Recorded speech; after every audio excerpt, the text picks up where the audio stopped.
वो जो है इस क्लास को जो है वहाँ देख सकता है और अपने कन्वीनियंस के अनुसार जो है तो ठीक है। तो यहाँ पे जो है सेशन जो है रिकॉर्ड हो रहा है।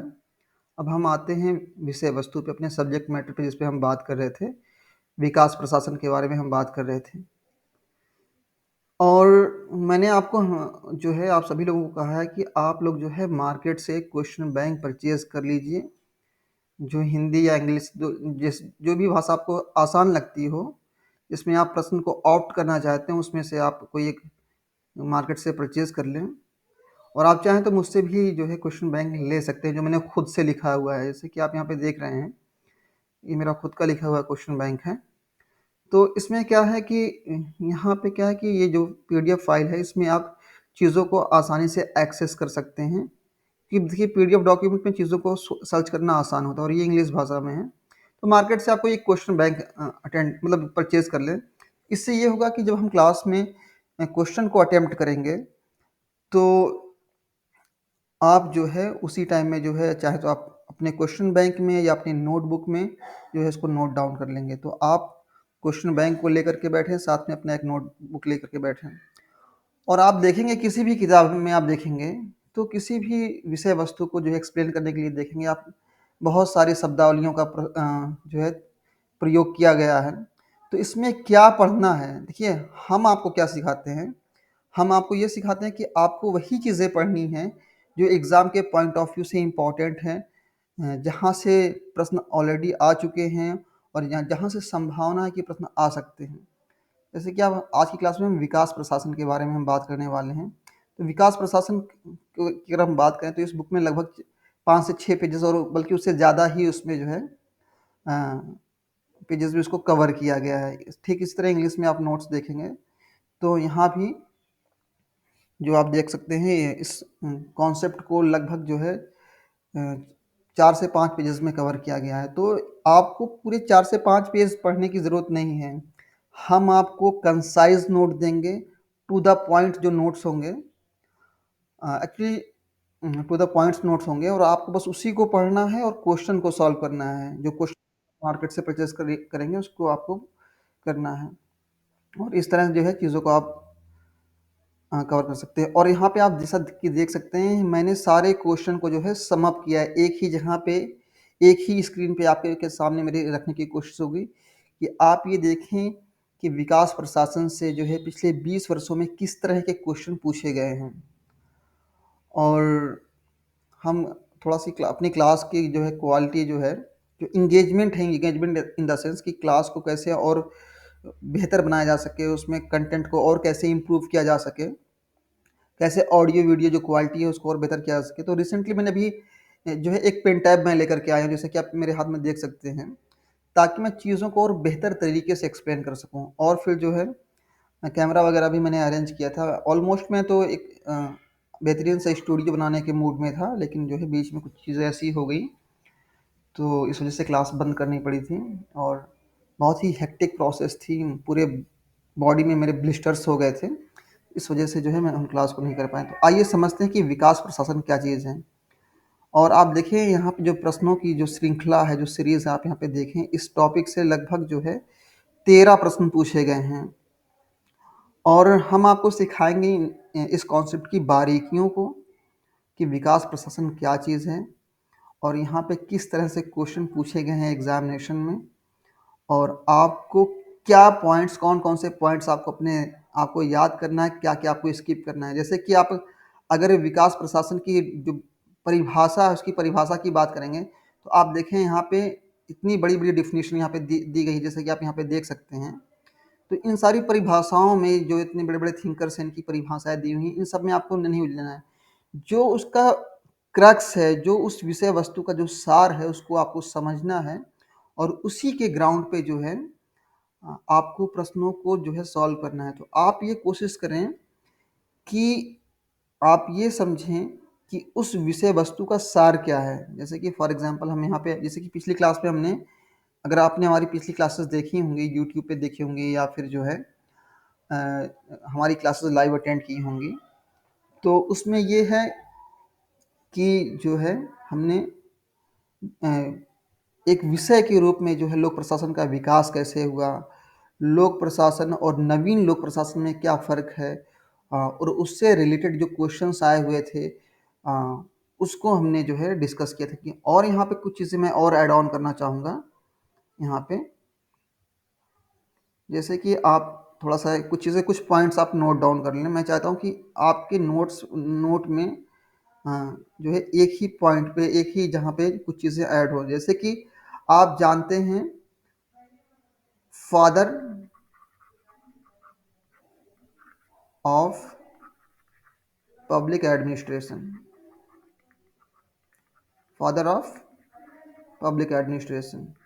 तो आप जानते हैं कि वुडरो विल्सन ने 1887 में, 1887 में जो है द स्टडी ऑफ एडमिनिस्ट्रेशन की नाम की एक बुक लिखी थी, और उन्होंने कोशिश की थी एक विषय के रूप में, एक डिसिप्लिन के तौर पे पब्लिक एडमिनिस्ट्रेशन को इस्टेब्लिश करने की। इसीलिए वुडरो विल्सन को जो है, जो अमेरिकी राष्ट्रपति हैं विल्सन, वुडरो विल्सन, ठीक है, हिंदी में भी लिख दे रहा हूँ मैं, वुडरो विल्सन, ठीक है ना, इनको फादर ऑफ पब्लिक एडमिनिस्ट्रेशन के तौर पे जाना जाता है। तो ये पहला पॉइंट्स हो गया, यहाँ से क्वेश्चन आए हुए हैं। दूसरा क्वेश्चन ये है, फादर ऑफ अमेरिकन, अगर यहाँ से इस तरह से क्वेश्चन पूछा गया कि father of American public administration, अगर आपसे क्वेश्चन पूछ लिया गया,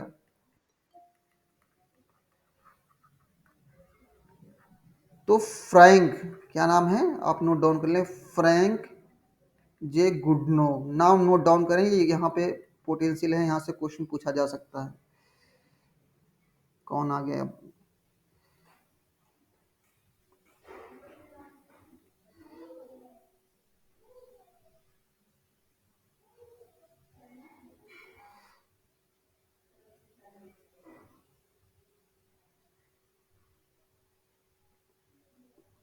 क्लास को आप लोग समय से, आपसे रिक्वेस्ट है कि आप सभी लोग जो है क्लास को टाइम से ज्वाइन करें। यहाँ पे बहुत इंपॉर्टेंट टॉपिक को हम डिस्कस कर रहे हैं। तो यहाँ पे फादर ऑफ जो है father of public administration Woodrow Wilson, father of American public administration जो है उसको, इसको क्या कहता है, फ्रैंक जे गुडनो को। और इसी तरह अगर हम बात करें जो है, अगर बात करें फादर ऑफ, नोट डाउन करते रहिए आप लोग, हाँ, father of comparative, comparative public administration, जो तुलना, जिसको हिंदी में कहते हैं तुलनात्मक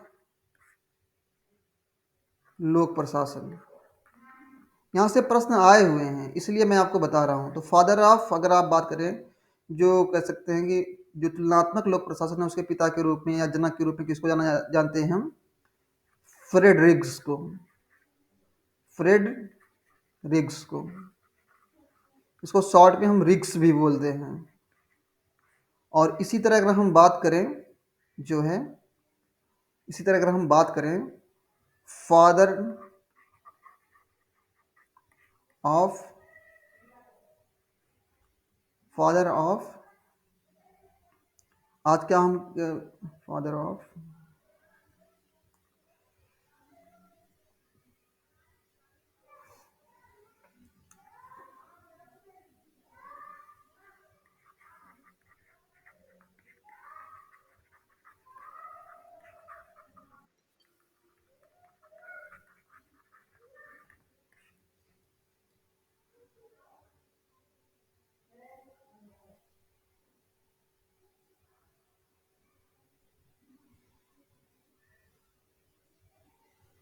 फादर ऑफ डेवलपमेंट एडमिनिस्ट्रेशन, मतलब इसको हम शॉर्ट में कह सकते हैं, हिंदी में कह सकते हैं विकास प्रशासन, ठीक है ना।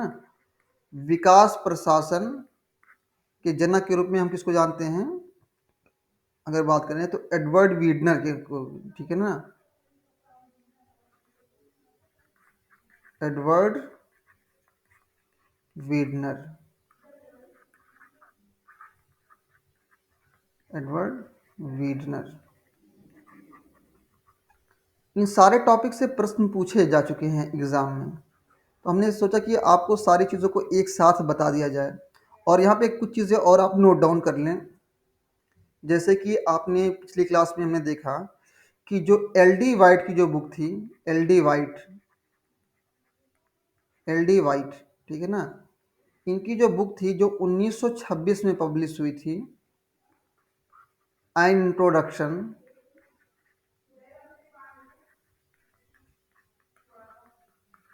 टू द स्टडी ऑफ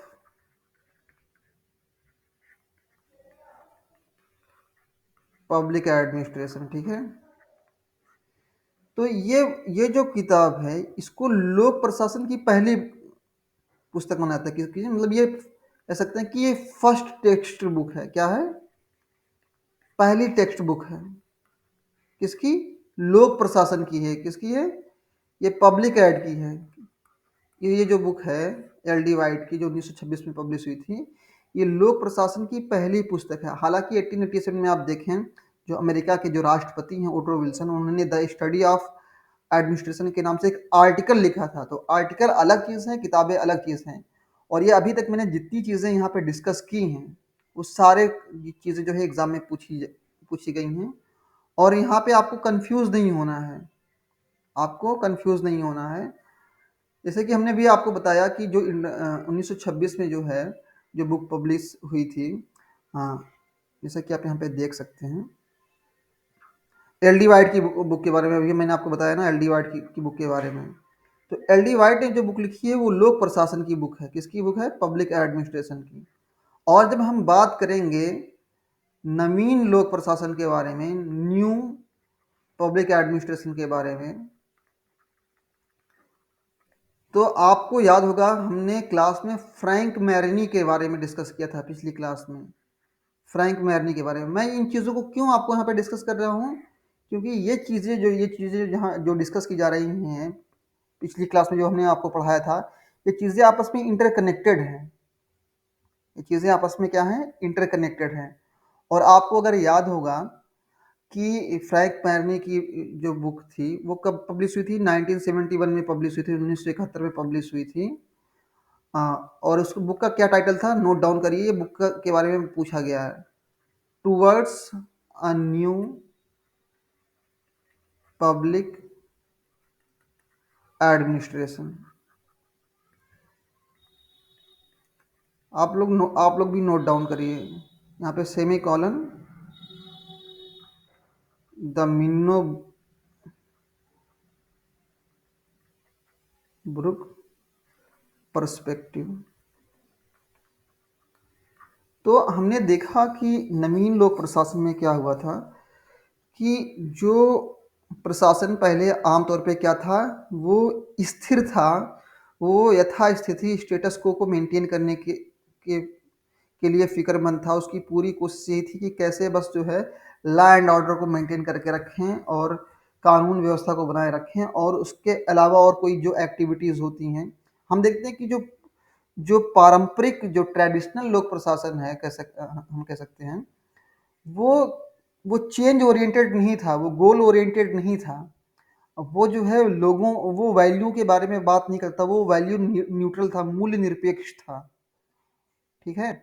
और जब लोक प्रशासन का जब विकास हुआ और उसके विकास के चरण में जब हमने जो है नवीन लोक प्रशासन को देखा, तो हमने देखा कि फ्रैंक मैरनी ने जो है जो 1968 में, कब जो है 1968 में जो मिन्नो ब्रुक कह सकते हैं कॉन्फ्रेंस हुआ था, उस कॉन्फ्रेंस में आप देखें कि ज़्यादातर जो वहाँ पे भाग लेने वाले थे, जो पार्टिसिपेंट थे, नए नए ये मतलब यंग जनरेशन के जो लोग थे, युवा पीढ़ी के जो लोग थे, उन्होंने कहा कि हमें लोक प्रशासन को क्या करना है, हमें उसे प्रासंगिक बनाने की आवश्यकता है। जो वर्तमान में जो समस्याएं हैं जिससे एडमिनिस्ट्रेशन जूझ रहा है, उन सारी समस्याओं को एड्रेस करने वाला हमें एडमिनिस्ट्रेशन चाहिए। हमें एक ऐसे एडमिनिस्ट्रेशन की आवश्यकता है जो वर्तमान जो समस्याएं हैं उसको वो सॉर्ट आउट करे, उसका एक विकल्प प्रदान करे, एक हल, उसका एक सॉल्यूशन प्रोवाइड करे। और साथ ही साथ में क्या है कि वो सामाजिक समता की बात करें। ऐसे लोग जो दबे कुचले वर्ग के जो लोग हैं, जो अंडर प्रिविलेज्ड लोग हैं, जो वल्नरेबल सेक्शन है सोसाइटी का, उनके कल्याण के लिए, उनके वेलफेयर के लिए जो है वो काम करें।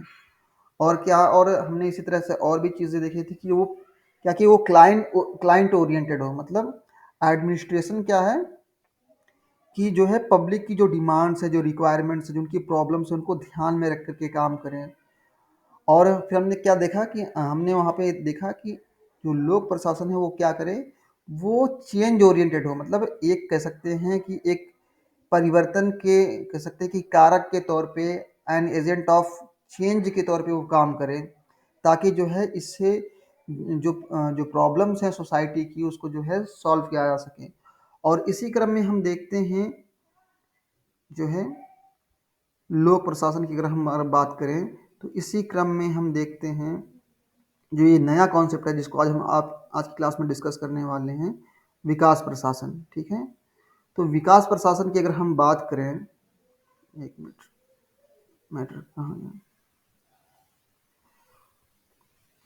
कुछ चीज़ें हैं जो बारीकियां हैं, अगर उन बारीकियों को आप नहीं समझेंगे तो ये जो प्रश्न आप यहाँ पे स्क्रीन पे देख रहे हैं, इस तरह के जो प्रश्न एग्जाम में पूछे गए हैं, इनको सॉल्व करना आपके लिए बहुत मुश्किल हो जाएगा, क्योंकि जो सीधे क्वेश्चंस हैं वो तो आप अटेम्प्ट कर लेंगे, जो सीधे क्वेश्चन हैं वो अटेम्प्ट कर लेंगे, लेकिन जब आपके सामने इस तरह के क्वेश्चन आएंगे जहाँ पे आपको 4-5 स्टेटमेंट दिए होंगे, और आप देखें अब जो यूजीसी नेट का एग्जामिनेशन हो रहा है उसमें क्या हो रहा है, उसमें क्या है कि आपको ऑप्शन को एलिमिनेट करने आना चाहिए, और उसमें जो सबसे सटीक आंसर है, जो मोस्ट अप्रोप्रिएट ऑप्शन है, उसको आपको चूज करने आना चाहिए। अगर ऐसा आप कर लेते हैं तो आप एग्ज़ाम क्वालिफाई कर सकते हैं, अदरवाइज़ आपके लिए बहुत मुश्किल है, क्योंकि आप देखें लास्ट टाइम जो देखें जिन्होंने एग्ज़ाम दिया है, तो जो एग्जामिनर है वो कंटेंट के, सब्जेक्ट मैटर के, विषय वस्तु की गहराई में जाकर के जो है क्वेश्चन को सेट कर रहा है। तो आइए समझते हैं विकास प्रशासन क्या चीज़ है। मैं क्वेश्चन को इसलिए रख रहा हूँ आपके सामने कि आप देखें आप आपका सामना आगे किन चीज़ों से होने वाला है, और किसी टॉपिक में क्या पढ़ना है क्या छोड़ना है ये तभी आप डिसाइड कर सकते हैं जब आप क्वेश्चन को आप जो है पढ़ें, उसको देखें कि किस तरह से क्वेश्चन आए हुए हैं। तो अगर हम बात करें विकास प्रशासन की,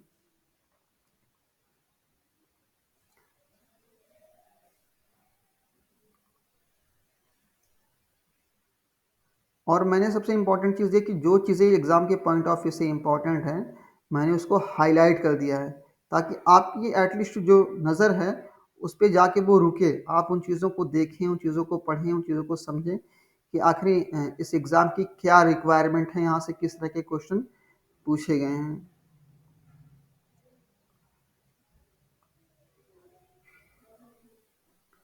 हाँ, तो यहाँ पे आज की जो क्लास है बेसिकली विकास प्रशासन के बारे में है, और ये दोनों कंटेंट को हम हिंदी इंग्लिश को एक साथ कर दे रहे हैं, ताकि जो लोग हिंदी माध्यम के स्टूडेंट्स हैं उनको कोई परेशानी ना हो चीज़ों को समझने में। और जब आप इन चीज़ों को पढ़ेंगे, इनकी बारीकियों को समझेंगे, तो उसके बाद में जो क्वेश्चन आप देखेंगे, यहाँ से फिर वो चीज़ें आपको पढ़ना और उसको सॉल्व करना आसान हो जाएगा। जैसा कि आप यहाँ पे देख रहे हैं स्क्रीन पे कि ये जो टर्म है, जो शब्द है विकास प्रशासन, इसको सबसे पहले इसका इस्तेमाल किसने किया था? यूएल गोस्वामी। यूएल गोस्वामी कौन है? ये एक जो है भारतीय विचारक हैं यूएल गोस्वामी, और इन्होंने अपने इन्होंने जो है एक आर्टिकल लिखा था जिसका टाइटल था the structure of development administration in India.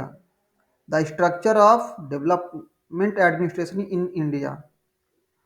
ये कब पब्लिश हुआ था? 1955 में, 1955 में ये जो है आर्टिकल पब्लिश हुआ था, और इसी आर्टिकल में सबसे पहले जो है यूएल गोस्वामी ने इस शब्द का प्रयोग किया था। देखिए, शब्द का प्रयोग करना, शब्द को ईजाद करना, उसको क्वाइन करना एक अलग बात है, और एक किसी एक कॉन्सेप्ट को जो है डिफाइन करना, उसको इलेबोरेट करना, उसकी व्याख्या करना अलग चीज़ है।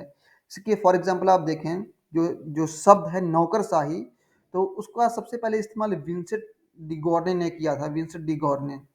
लेकिन हम देखते हैं कि जो नौकरशाही के बारे में जो भी जिस सिद्धांत जो प्रचलित हैं, जो हमारे कह सकते हैं सिलेबस का हिस्सा है, उसकी अगर हम बात करें तो सबसे इम्पोर्टेंट उसमें मैक्स वेबर का कॉन्सेप्ट है। उसके बाद फिर और भी थिंकर्स हैं, उसमें मैक्स वेबर, एफ.एम. मार्क्स और फ्रेडरिक्स, ये 3 ऐसे थिंकर्स हैं जिन्होंने इस कॉन्सेप्ट को कह सकते हैं, इस विषय वस्तु को के विकास में जो है योगदान दिया। तो शब्द को गढ़ना, उसका ईजाद करना, उसका प्रयोग करना एक अलग बात है, और एक विषय एक डिसिप्लिन के तौर पे या एक कॉन्सेप्ट के तौर पे जो है उसका उसकी विशेषताओं को बताना, उसके क्या फीचर्स है, क्या एट्रीब्यूट्स है, क्या उसकी विशेषताएं हैं, क्या उसकी खासियत है, उसको जो है लिपिबद्ध करना, लिखना, मतलब उसको पॉइंट्स में जो है इलेबोरेट करना, ये जो है चीज़ें, ये अलग चीज़ें हैं। तो इसमें आपको कंफ्यूज नहीं होना है। यूएल गोस्वामी एक जो है एक भारतीय विचारक है, इन्होंने जो है अपनी article the structure of development administration in India, same चीज़ें आपको हिंदी में भी मिलेंगी। यहाँ पे आप देख सकते हैं, यहाँ पे लिखा हुआ है कि 1955 में जो है यूएल गोस्वामी ने अपने आर्टिकल जो है the structure of development administration in India, इसमें जो है इन्होंने इस शब्द को गढ़ा था, इसका इस्तेमाल किया था। लेकिन आप अगर एग्ज़ाम की बात करें तो डेवलपमेंट एडमिनिस्ट्रेशन से जितने भी प्रश्न पूछे गए रिसेंट एग्जामिनेशन में, उसमें ज़्यादातर जो है हम देखते हैं कि एडवर्ड वीडनर को कोट किया गया है। ठीक है, तो आइए थोड़ा सा इसकी बारीकी को समझें। जैसे कि आप यहाँ पे देख सकते हैं, लिखा हुआ है कि जो है कि however it is George Gant and American scholar who is regarded as the father of development administration. ठीक है, एक कह सकते हैं कि जनक के तौर पे, पिता के तौर पे जो है जॉर्ज गांट को जो है विकास प्रशासन के पिता के तौर पे हम जानते हैं। और जो है हम देखते हैं कि उन्होंने इन शब्दों का इस्तेमाल करना शुरू किया, और उनकी एक बुक है, किसकी, जॉर्ज गांट की बुक है, development administration concept goals and method, ये जो 1979 में पब्लिश हुई थी। तो इस बुक में जो है इन्होंने जो है इसी टाइम में, मतलब 1979 में, 1979 में जो है इस शब्द का प्रयोग करना शुरू किया। हालांकि आप देखें कि शुरुआती दौर में हम देखते हैं कि इस शब्द को जो है एक भारतीय विचारक ने इस शब्द का प्रयोग किया। लेकिन हम आगे अगर देखें इस कॉन्सेप्ट के बारे में अगर देखें, तो यहाँ पे नाम आ रहा है एडवर्ड वीडनर का, कि जो है सबसे जो फॉरमोस्ट प्रोपोनेंट है, जो सबसे महत्वपूर्ण विचारक है इस विषय के, वो कौन से हैं, एडवर्ड वीडनर हैं। और ये पहले शख्स हैं जिन्होंने एक कॉन्सेप्ट के तौर पे जो है इसको जो है एक्सप्लेन किया है। और अगर हम बात करें फैरल हैडी के विचारों के बारे में अगर हम बात करें, तो वो कहते हैं कि हालांकि जो है जॉर्ज एफ गांट जो हैं, उनको इस बात का क्रेडिट दिया जाता है, इस बात का कह सकते हैं, उनको इस बात की उपलब्धि प्रदान की जाती है कि इन्होंने जो है ये जो शब्द है विकास प्रशासन, जो है इसको क्या है, इसको गढ़ा था, इसकी इजाद की थी। लेकिन हम देखते हैं कि साथ ही साथ में इंडियन स्कॉलर का भी नाम आता है। लेकिन अगर सही मायने अगर हम बात करें, तो ये जो टर्म है इसको सबसे पहले किसने इस्तेमाल किया था, डोनाल्ड सी स्टोन ने। तो आप देखें यहाँ पे जो है अलग अलग थिंकर्स हैं, उनके अलग अलग ओपिनियंस हैं। तो इन चीज़ों में आपको नहीं जाना है, बहुत इसमें लेकर के कंफ्यूज नहीं होना है। आपका जो फोकस होना चाहिए वो एडवर्ड वीडनर पे होना चाहिए। और यहाँ पे आप देखें कि जैसे कोई भी कॉन्सेप्ट होता है तो उसके कुछ इंपॉर्टेंट थिंकर्स होते हैं, और साथ ही साथ में कुछ और भी थिंकर्स होते हैं जो जिन्होंने थोड़ा बहुत जो है उस कॉन्सेप्ट के, उस विषय के, कह सकते हैं कि विकास में, उसके डेवलपमेंट में कंट्रीब्यूट किया है, उनका भी कुछ अपना थोड़ा बहुत योगदान होता है। तो यहाँ पे देखिए मैंने एक लिस्ट आपको प्रोवाइड कर दी है इस नोट्स में, जो मेरा नोट्स है। इसमें Edward Weidner, Fredericks, Joseph La Palombara, Montgomery, Ferrel Heady, Milton, J S Mann, Albert Waterston, Lucian Pye का आपने जो है कंपैरेटिव पॉलिटिक्स में भी नाम सुना होगा, और फैनसॉर्ड का आपने नाम सुना होगा, अल्फ्रेड डायमंड, इरविंग, और स्वर्लो विलियम जे सैफिन एंड, और उसके अलावा जो है हैन बीन ऑर्ली। ये सारे थिंकर्स हैं जो इन्होंने जो है इस विषय के विकास में जो है अपना योगदान दिया है, इस कॉन्सेप्ट के विकास में, इस अवधारणा के विकास में योगदान दिया है। और ये सारे थिंकर्स जितने भी हैं, इनके नाम काफ़ी इंपॉर्टेंट है एग्जाम के पॉइंट ऑफ व्यू से, यहाँ से क्वेश्चन पूछे गए हैं एग्जामिनेशन में। और सबसे इंपॉर्टेंट इसमें कौन सा है, एडवर्ड वीडनर है, फ्रेडरिक्स है। और आप देखें यहाँ पे स्क्रीन में पे अगर देखें, यहाँ पे यहाँ से भी क्वेश्चन पूछे गए हैं, इसीलिए मैंने इसको इस लिस्ट को जो है इंक्लूड किया है, कि ताकि आप लोगों को जो है कोई दिक्कत ना हो, आप लोग समझें कि इस विषय के जो कह सकते हैं जो लीडिंग एक्सपोनेंट हैं, जिन्होंने इस विषय के विकास में योगदान दिया है, वो कौन कौन से लोग हैं। जैसे कि आपने वो लिस्ट देखी, उसमें जो है उनके नाम पढ़े हैं और यहाँ पे देखिए, यहाँ से पे प्रश्न पूछा गया है। क्वेश्चन नंबर 54 में अगर आप देखें, यहाँ पे इस क्वेश्चन में पूछें, अगर आप देखें तो यहाँ पे पूछा गया है कि निम्नलिखित में से कौन से जो विचारक हैं जिन्होंने जो है एक विषय के तौर पे जो है, कह सकते हैं कि एक डिसिप्लिन के तौर पे या एक अप्रोच के तौर पे जो है विकास प्रशासन पे जोर दिया है। मतलब कह सकते हैं कि दूसरे शब्दों में अगर हम कहें तो वो कौन से ऐसे विचारक हैं जिन्होंने लोग कह सकते हैं कि विकास प्रशासन के विकास में जो है योगदान दिया है, कंट्रीब्यूट किया है। तो यहाँ पे देखिए कुछ नाम दिए गए हैं। फ्रेडरिक्स का नाम यहाँ पे दिया गया है, फेंसार्ड का नाम दिया गया है, एडवर्ड वीडनर का, ये तो कह सकते हैं कि सोल कह सकते हैं, लीडिंग एक्सपोनेंट हैं, इस विषय के सबसे महत्वपूर्ण विचारक हैं। और फेरल हैडी, तो यहाँ पे 4 विचारकों के नाम दिए गए हैं। और आप यहाँ पे देखें, जो मैंने आपको लिस्ट प्रोवाइड की है, हिंदी इंग्लिश दोनों में है, कोई कोई उसमें चिंता की बात नहीं है। तो यहाँ पे देखें एडवर्ड वीडनर, फ्रेडरिक्स और देखें फेरल हैडी का नाम यहाँ पे लिखा हुआ है, हैडी आप देख सकते हैं, यहाँ पे स्क्रीन पे देख सकते हैं फेरल हैडी का नाम। और उसके अलावा फिर आप देखें यहाँ जो विकल्प में और दिया गया था, फेंसार्ड का नाम दिया गया है। तो यहाँ पे आप देखें फेंसार्ड का जो पूरा नाम है मेरले फेंसार्ड है। ओके, आपको कंफ्यूज नहीं होना है, मेरले फेंसार्ड फुल नेम है। तो फेंसार्ड शॉर्ट में उनको बोलते हैं, उनका फुल नेम फेंसार्ड, मतलब फुल नेम मेरले फेंसार्ड है, शॉर्ट में उनको फेंसार्ड बोलते हैं। तो यहाँ पे आप इसको प्रश्न में अगर देखें और आप नोट डाउन कर लें, ये जो क्वेश्चन पूछा गया था विकास प्रशासन से कि कौन कौन से विचारक हैं जिन्होंने जो है विकास प्रशासन पे जोर दिया है या उसके विकास में जो है योगदान दिया है। तो आप देखें यहाँ पे, और लगभग जो है इस टॉपिक से 13 क्वेश्चन जो है अभी तक पूछे गए हैं। कुछ क्वेश्चन ऐसे हैं जो बार बार रिपीट हुए हैं। तो मैं आपको एक हिंट दे दूंगा कि कहाँ से प्रश्न पूछे गए हैं, वो आपको मैं बता दूंगा। और यहाँ पे आप देखें, नोट डाउन कर लें आप इस क्वेश्चन के बारे में। फिर आगे हम इस क्वेश्चन, इस ये जो कॉन्सेप्ट है इसको इन डिटेल डिस्कस करेंगे। ये जो क्वेश्चन है जून 2014 में पूछा गया था, ठीक है, पेपर नंबर 2 में। पहले जो है यूजीसी नेट एग्जाम में सब्जेक्ट के 2 पेपर हुआ करते थे।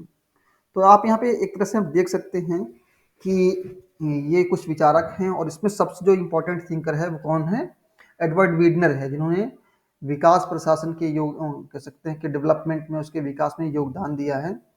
और विकास प्रशासन का इमरजेंस कैसे हुआ, उसका कह सकते हैं कि कैसे उसका विकास हुआ, कौन कौन सी वो घटनाएं थी जिसने उसके उद्भव में, उसके विकास में जो है अपना योगदान दिया। तो सबसे पहले ये है कि अगर आप इमरजेंस की बात करें, उसके उद्भव की और उसके विकास की बात करें, तो हम देखें जो पारंपरिक जो लोक प्रशासन था वो सिर्फ साधनों पे फोकस करता था, मीन्स पे फोकस करता था।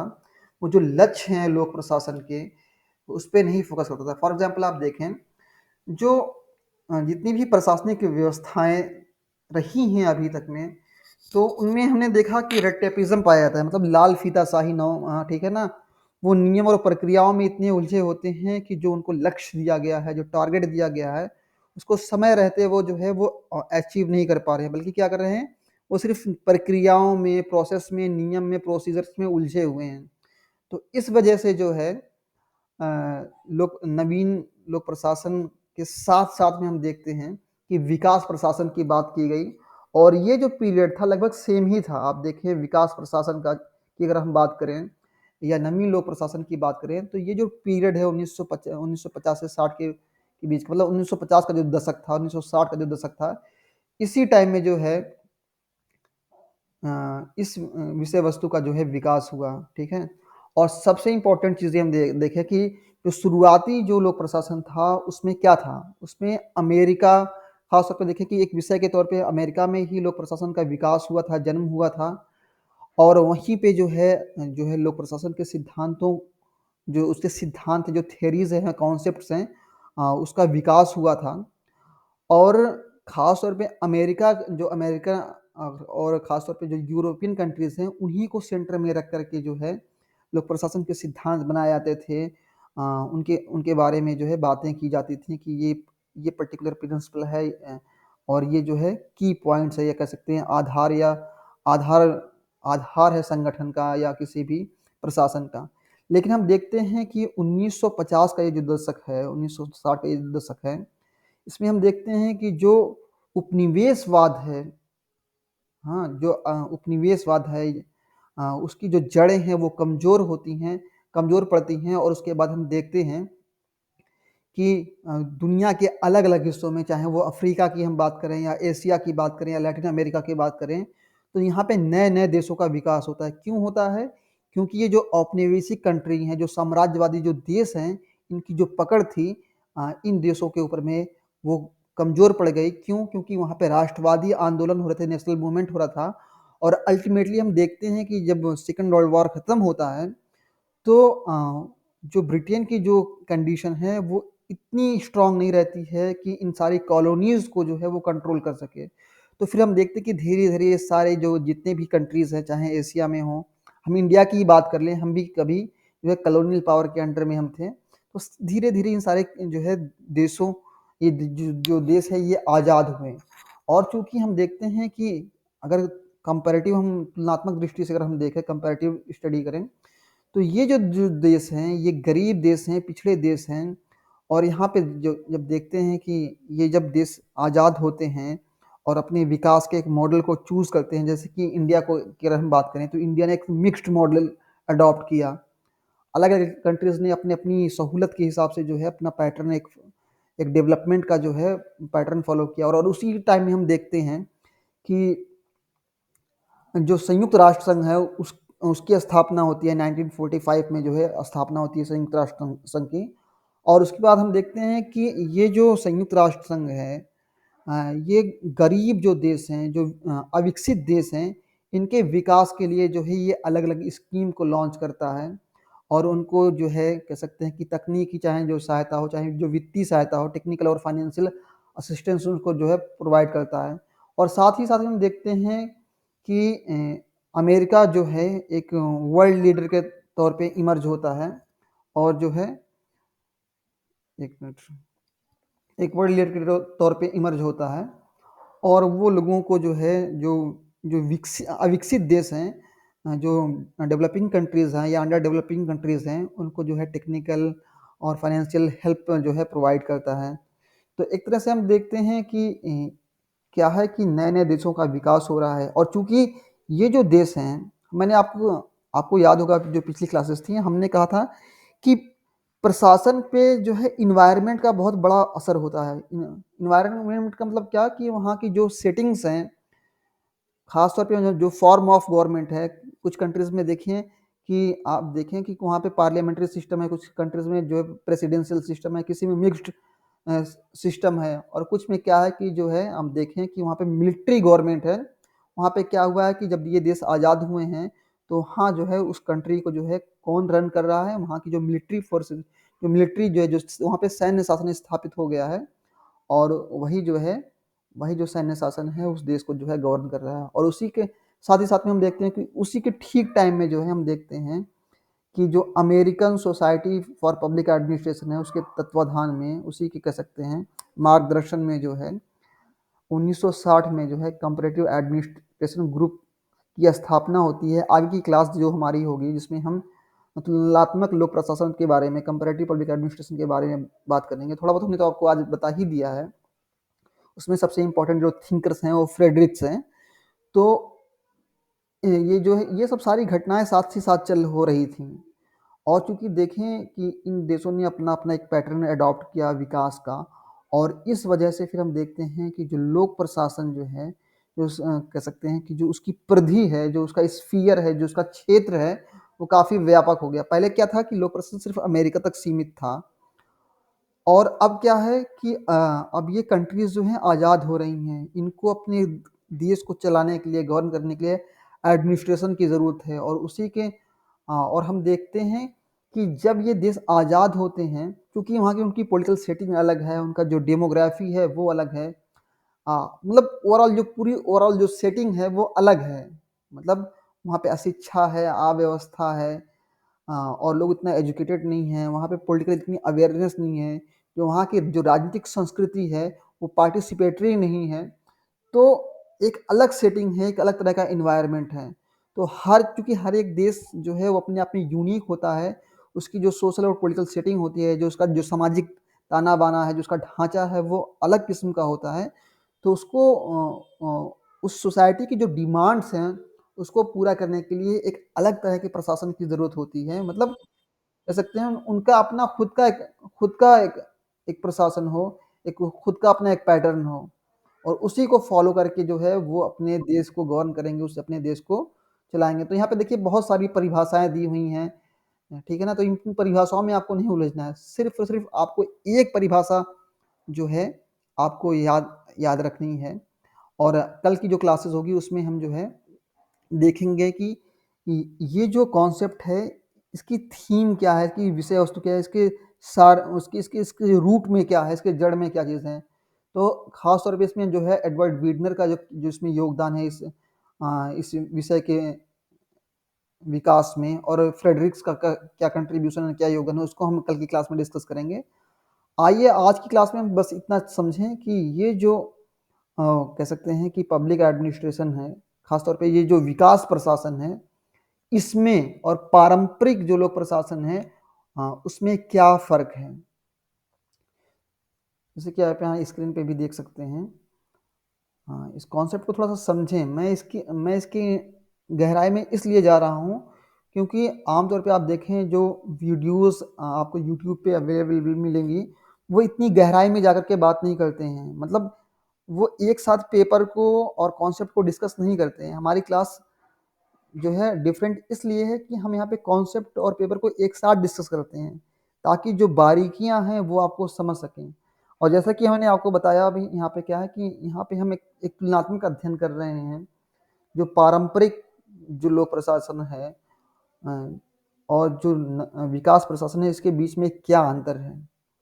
तो सबसे पहले आप समझें कि जो पारंपरिक जो लोक प्रशासन था, वो यथास्थिति को बनाए रखने की कोशिश कर रहा था। क्या कर रहा था? यथास्थिति को बनाए रखने की कोशिश कर रहा था और जो नवीन लोक प्रशासन है, वो चेंज ओरिएंटेड है। मतलब क्या है कि वहाँ पे क्या कि नए-नए तरीके अडॉप्ट करने की वहाँ पे बात की जा रही है ताकि जिसके ज़रिए से जो है एडमिनिस्ट्रेशन को जो है और बेहतरीन बनाया जा सके। चेंज ओरिएंटेड का मतलब ये है कि जो जैसे-जैसे परिस्थितियाँ बदल रही हैं, जैसे कि फॉर एग्ज़ाम्पल इंडिया के केस में ही हम देखें, तो इंडिया का जब इंडिया आज़ाद हुआ 1947 से लेकर के जो है, फिर हमारा जो संविधान बनने की जो जो पीरियड है, जो गैप था, ठीक है ना? 26 जनवरी 1950 से लेकर के 1947 के बीच में जो गैप था, हम देखते हैं कि इस बीच में काफ़ी जो है उथल-पुथल हुई हमारे देश में। आप जैसे ही देखें, जैसे ही देश आज़ाद हुआ, तो उसके बाद में हमने देखा कि हमने पार्टी आज़ादी और पार्टीशन मतलब स्वतंत्रता को और विभाजन को एक साथ देखा हमने। ऐसा नहीं कि हमारे हमारे देश में सिर्फ़ आज़ादी आई। आज़ादी के साथ-साथ हमने विभाजन को भी देखा, पार्टीशन को भी देखा और आप देखें उस टाइम में कितने कम्युनल राइट्स हो रहे थे। तो जो लोग संविधान बना रहे थे उनके सामने एक समस्या ये भी थी कि हमें ये जो है ये कम्युनल प्रॉब्लम है। ये किसने माइक ऑन कर रखा है? Please please turn off your mic. Sabir please turn off your mic.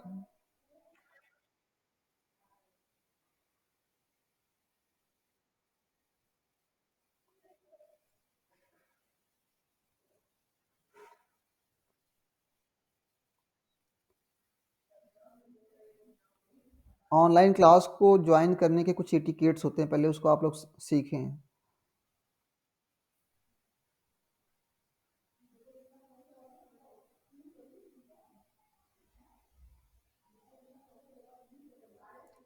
तो यहाँ पे हम एक तुलनात्मक अध्ययन कर रहे हैं विकास प्रशासन का और पारंपरिक लोक प्रशासन का। तो हमने देखा कि अ, यहाँ पे चीज़ें काफ़ी तेज़ी से बदल रही थी इंडिया में ये जब हमारी कंट्री जो है आज़ाद हुई, तो यहाँ पे चीज़ें बहुत तेज़ी से बदल रही थी। तेज़ी से बदली थी इन द सेंस कि बहुत हमने उथल-पुथल देखा, हमने कम्युनल राइट्स को देखा, हमने विभाजन को देखा और एक बड़े पैमाने पे हमने माइग्रेशन को देखा। तो ये सब जो चीज़ें थी, ये तो अमेरिका में तो नहीं हो रही हैं ना, वहाँ पे तो सरकार स्थिर है, वहाँ पे कोई पार्टीशन नहीं हो रहा है।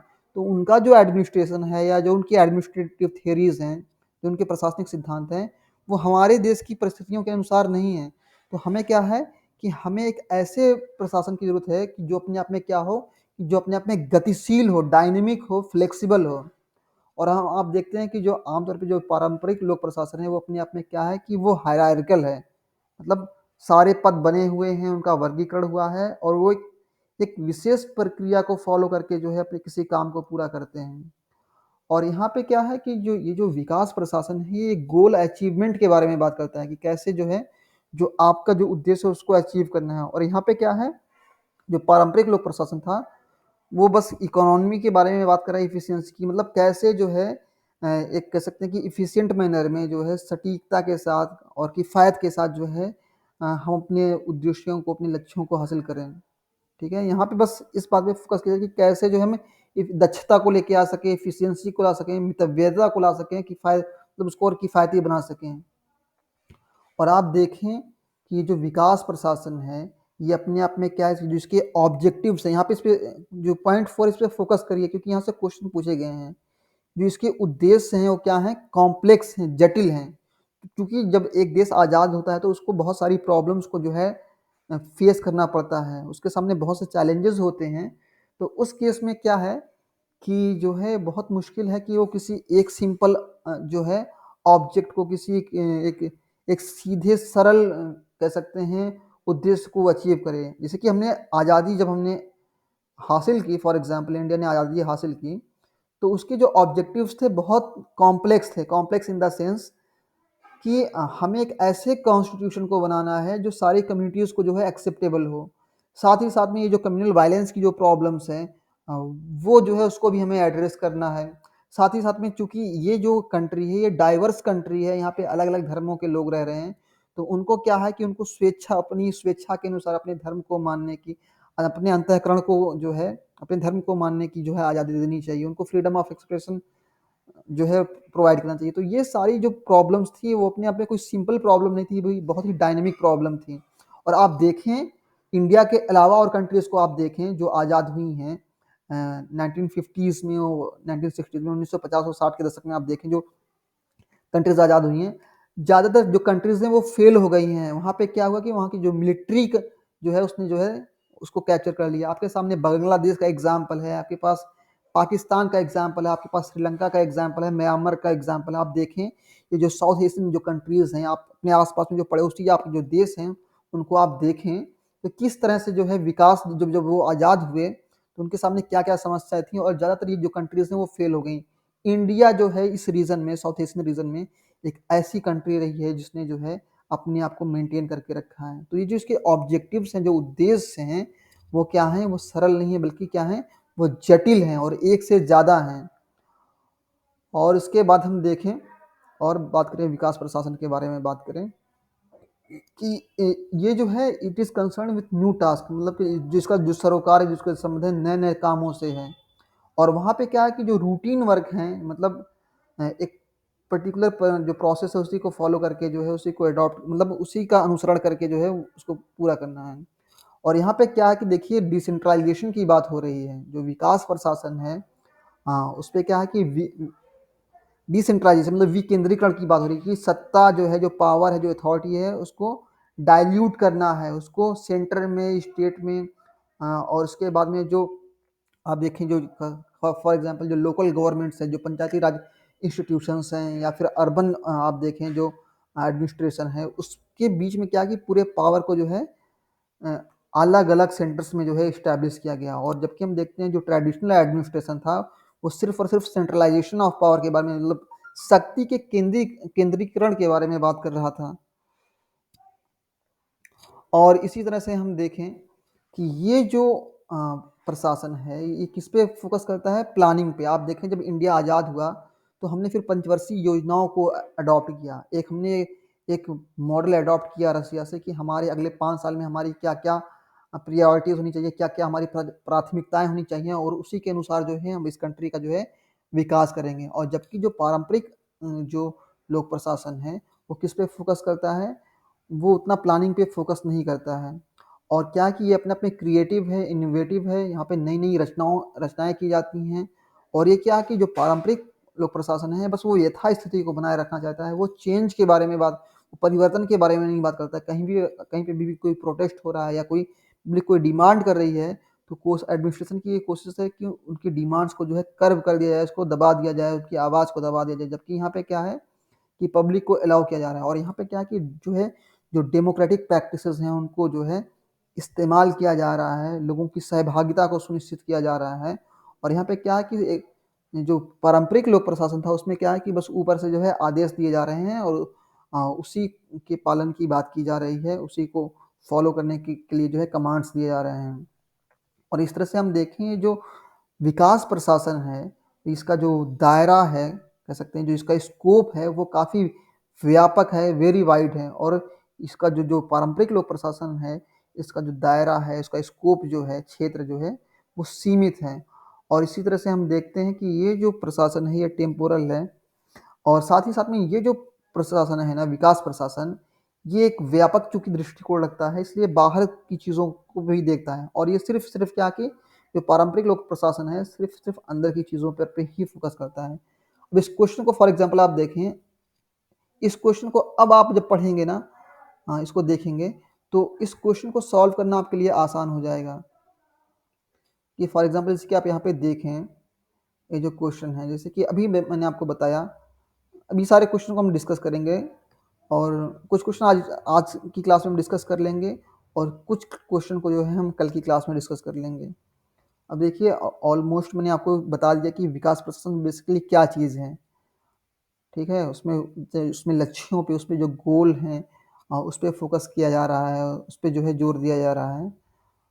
और अगर हम बात करें ये जो इस टॉपिक से जो थोड़ा सा कह सकते हैं, आमतौर में क्वेश्चन की अगर हम बात करें तो हम क्वेश्चन को 3 कैटेगरी में डिवाइड करते हैं। एक वो क्वेश्चन जो सिंपल क्वेश्चन है, ईजी क्वेश्चन है, दूसरे जो मॉडरेट क्वेश्चन है, और तीसरे ऐसे क्वेश्चन जिनको आप जो है बिना इन डेप्थ पढ़े आप जो है नहीं सॉल्व कर सकते हैं। फॉर एग्जांपल जैसे कि आप यहाँ पे देखें, इसको आप देखें, ये जो क्वेश्चन है कि निम्नलिखित में से जो है which of the following are characteristics of development administration, निम्नलिखित में से कौन सी जो है जो विशेषताएं हैं, जो किसकी विशेषताएं हैं, विकास प्रशासन की। तो आप देखें, change orientation, client orientation, citizen participative orientation, ecological perspective. तो आप यहाँ पे जब अगर आप इन चीज़ों को देखेंगे, यहाँ पे देखिए, यहाँ पे परिवर्तन की बात हो रही है ना, यहाँ पे विकास प्रशासन, ये चेंज ओरिएंटेड है, गोल ओरिएंटेड है, गोल अचीवमेंट की यहाँ पे बारे में बात हो रही है। तो इस तरह के क्वेश्चन को आपके लिए सॉल्व करना आसान हो जाएगा। और चूंकि क्या कि ये क्लाइंट ओरिएंटेड है, यहाँ पे सिटीजन के पार्टिसिपेशन की बात हो रही है, जैसे कि आप यहाँ पे देख सकते हैं। फॉर एग्जांपल यहाँ पे आप देख सकते हैं, चूंकि ये डेमोक्रेटिक है, आप देखें जो पॉइंट नंबर 9 है, यहाँ पे देखें कि ये क्या है कि डेमोक्रेटिक है और साथ ही साथ पार्टिसिपेटिव है। मतलब यहाँ पे क्या है, यहाँ पे लोगों की सहभागिता को सुनिश्चित किया जा रहा है। और इकोलॉजिकल पर्सपेक्टिव की अगर हम बात करें, तो क्या कि ये अपने पर्यावरण को लेकर के क्या है कि काफ़ी जो है संवेदनशील है, और इसका जो नज़रिया है क्या है, काफ़ी व्यापक है। It is outward looking, Hindi में अगर आप देखें तो ये बहिर्मुखी है। मतलब क्या कि ये व्यापक है इसका दायरा, ये अपने इन्वायरमेंट को लेकर के, अपने परिवेश को, पर्यावरण को लेकर के काफ़ी सतर्क है, काफ़ी सजग है। तो यहाँ पे ऑप्शन जो है डी इसमें करेक्ट हो जाएगा इस क्वेश्चन में। और इस क्वेश्चन की बात करें, क्वेश्चन नंबर 50 की अगर हम बात करें, तो इस क्वेश्चन को जो है यूजीसी नेट एग्जामिनेशन में जो है पूछा गया था दिसंबर 2013 में। और लेटेस्ट क्वेश्चन की अगर हम बात करें, जो लेटेस्ट क्वेश्चन है इस टॉपिक से जो पूछा गया है, एक मिनट,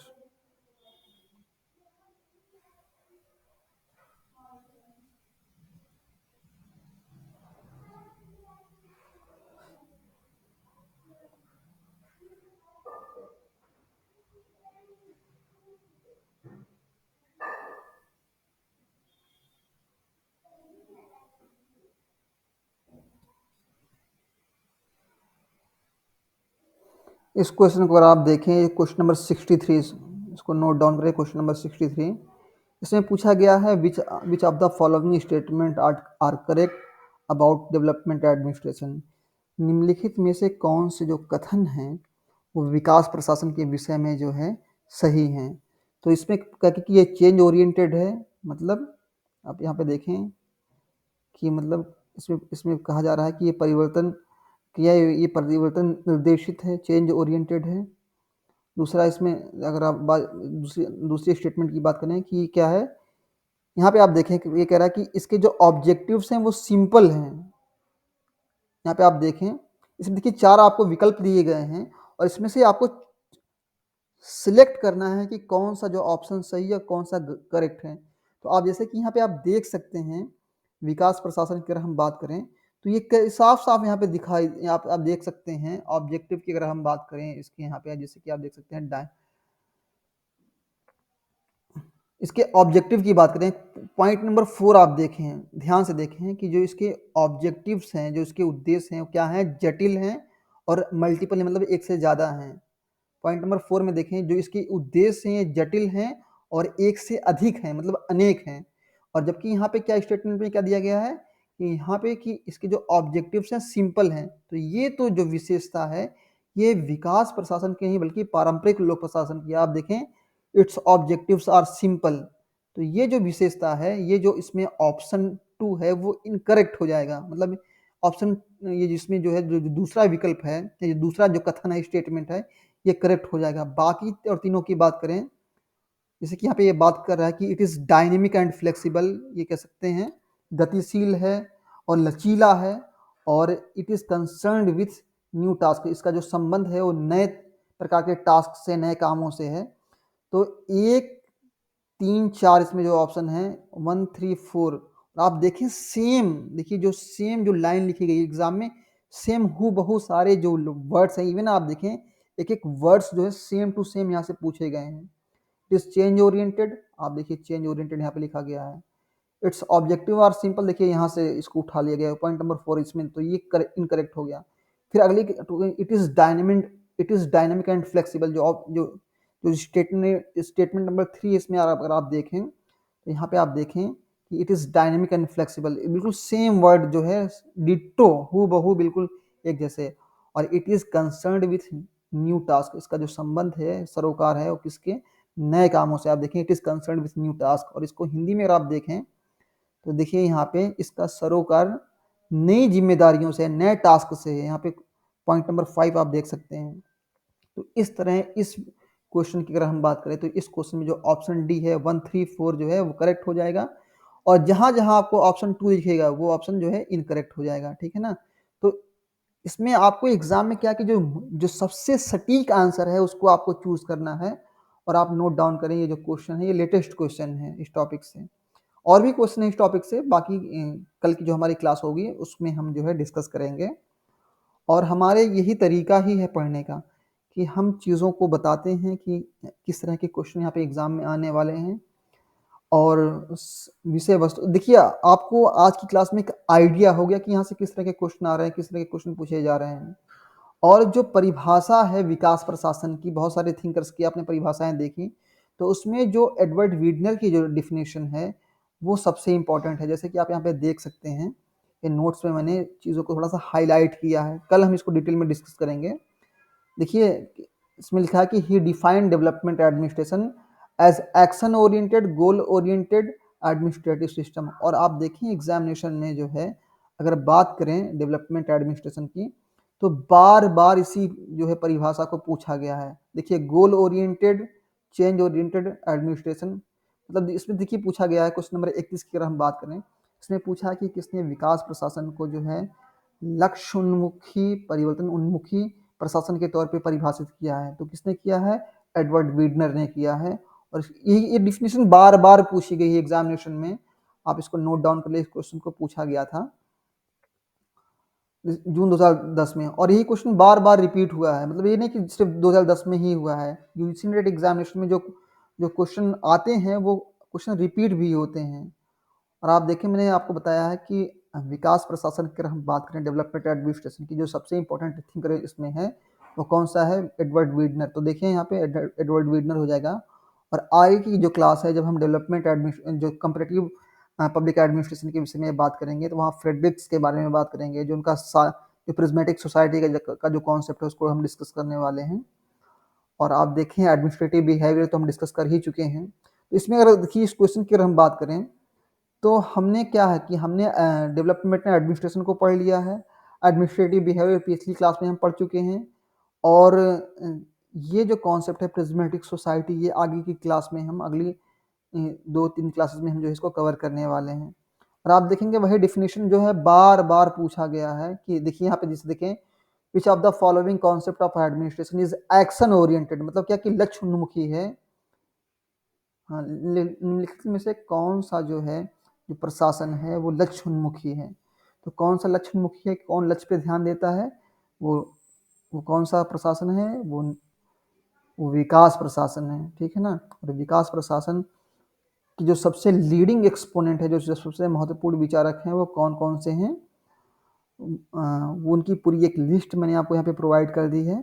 आप चाहें तो उसका स्क्रीनशॉट ले सकते हैं। बाकी जो है जो हमारे जो स्टूडेंट्स हैं इन्होंने कोर्स को ज्वाइन कर लिया है, उनको तो ये नोट्स मिल हम प्रोवाइड करते ही करते हैं। तो हिंदी में भी है, और कुछ क्वेश्चन आप देखेंगे भी कल की क्लास में, आप देखेंगे कुछ कुछ क्वेश्चन ऐसे हैं जो किसी एक पर्टिकुलर बुक को पढ़ करके आप नहीं उसका आंसर दे सकते हैं। कुछ चीज़ें इतनी जटिल हैं यहाँ पे नेट के एग्जामिनेशन में, जो एग्जामिनर है वो प्रमाणिक पुस्तकों का इस्तेमाल करते हैं। ऑक्सफोर्ड, रूटलेज, कैम्ब्रिज, ये सब किताबों का वो इस्तेमाल करते हैं पढ़ने के लिए। और आप देखिए जो परीक्षा का जो स्तर है दिन ब दिन जो है टफ होता जा रहा है। अगर किसी को कोई डाउट हो, कोई क्वेश्चन हो, तो वो हमसे पूछ सकता है। बाकी आज की क्लास में इतना ही। We are done for today.